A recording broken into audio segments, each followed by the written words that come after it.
Hello everyone, this is Vinita Bishnoi. Welcome to my channel once again. So here I am with another sets of MCQs from chapter 19, that is the excretory system of standard 11. I have come up with 10 important MCQs, so let's start with it. The principal nitrogenous excretory compound in human, that is urea, is synthesized in kidney but eliminated mostly through liver. No, nitrogenous waste है तो obviously we will focus on kidney as well as eliminated. तो kidney बनाता भी है और eliminate भी करता है. No. Liver and also eliminated by the same through bile. No. This nitrogenous waste is synthesized in the liver but eliminated through kidney. So यही answer है कि वो यूरिया जो है लिवर में बनता है बट किडनी से एक्सक्रीट होता है. सो this is the right option.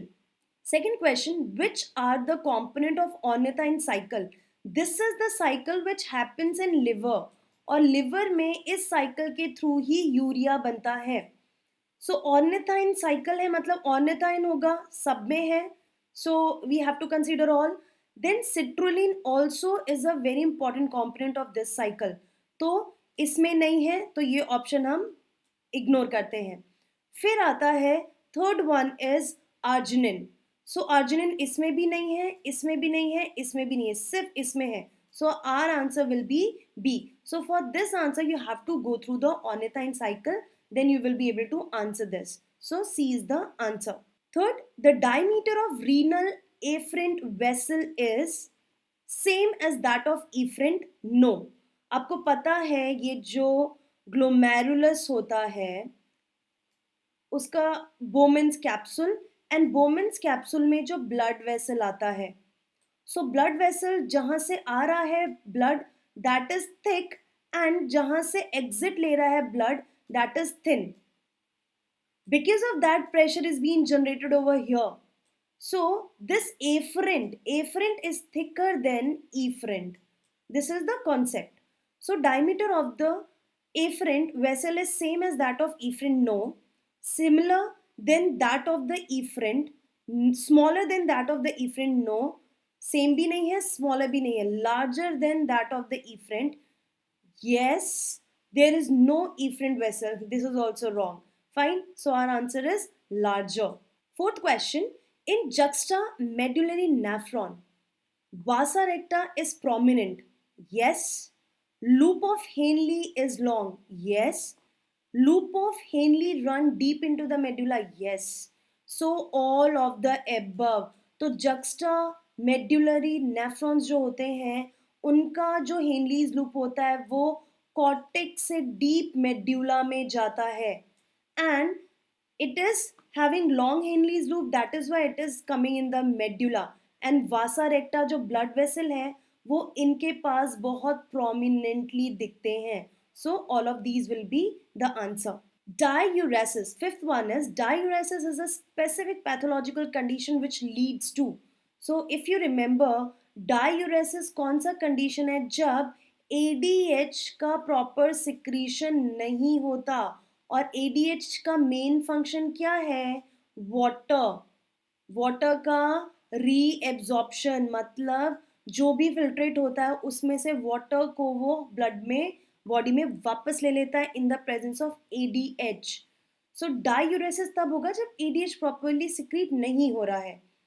So diuresis is a specific pathological condition which leads to increased volume of urine excretion, decreased volume of urine excretion, increased glucose.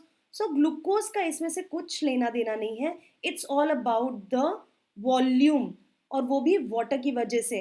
तो अगर ADH reabsorption कर रहा है तो ADH के absence में और कम secretion में water will be released maximum, and इसकी वजह से जो volume है यूरिन का that will be increased. So our option will be A.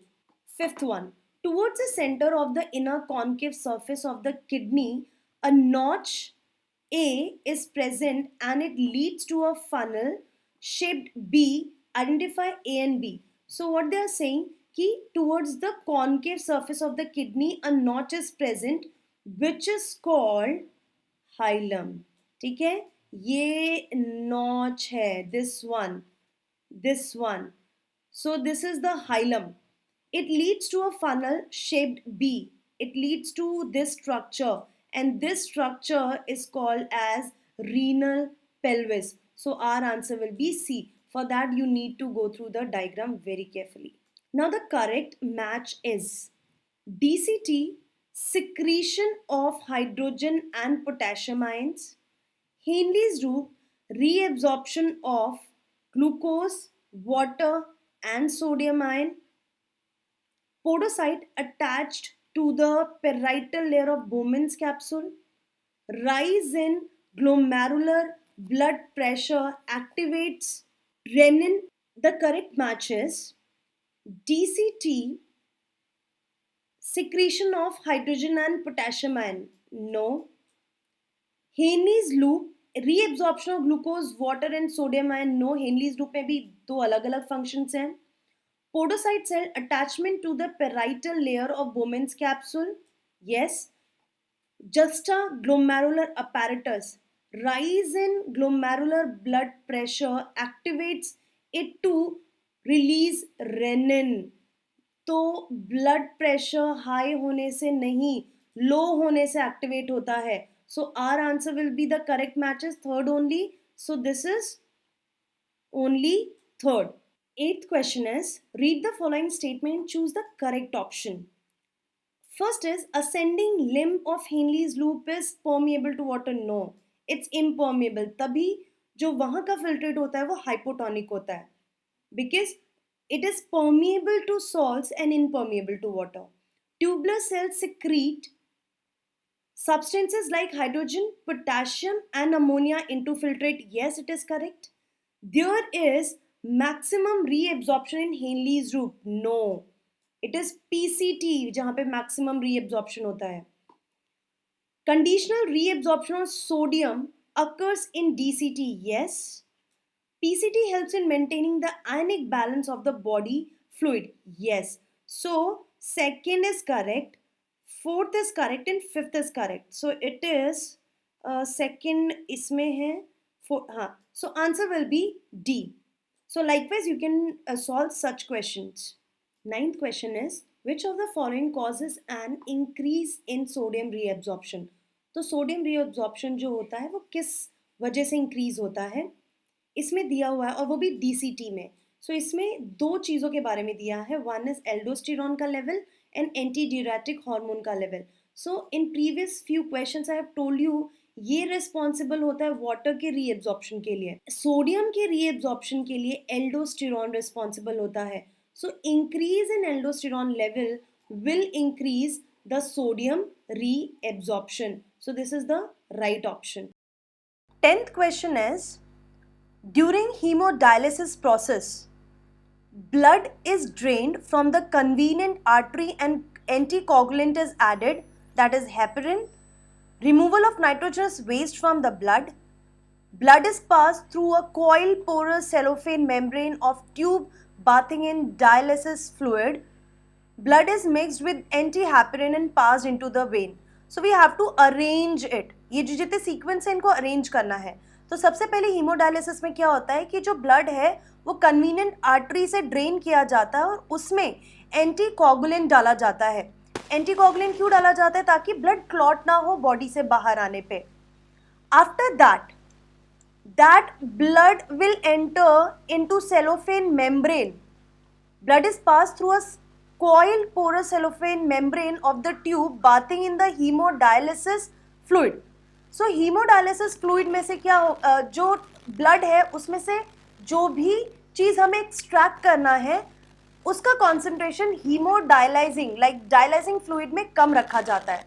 तो अगर हमें अमोनिया एक्सक्रीट करना है या अमोनिया डिफ्यूज कराना है ब्लड में से तो we have to keep the concentration of that ammonia less into the dialysis fluid. तो ये हो गया second step. Removal of nitrogenous waste from the blood, ये हो गया जैसे ही सेलोफेन मेम्ब्रेन से ब्लड जाएगा तो उसमें से नाइट्रोजनस वेस्ट निकल जाएगा. And then this blood when again entered into the vein of the body we have to add anti heparin to it, क्योंकि आपने उसमें एंटी कोगुलेंट डाला हुआ है ब्लड में. सो अगर आप उस पर एंटी हैपेरिन नहीं डालेंगे तो फिर अगर वही एंटी कोगुलेंट वाला ब्लड आपकी बॉडी में चला गया तो आपको जब भी कोई इंजरी होगी तो ब्लड क्लॉटिंग नहीं होगा. That is why we add anti heparin, ताकि आपका ब्लड नॉर्मल हो जाए और ब्लड में क्लॉटिंग फैक्टर्स रहे. So the sequence will be first, so ये वाला नहीं होगा, फर्स्ट के बाद थर्ड आना चाहिए, ये नहीं होगा. This will be the answer, first के बाद थर्ड, सेकेंड एंड लास्ट में फोर्थ. तो सी इज द राइट ऑप्शन.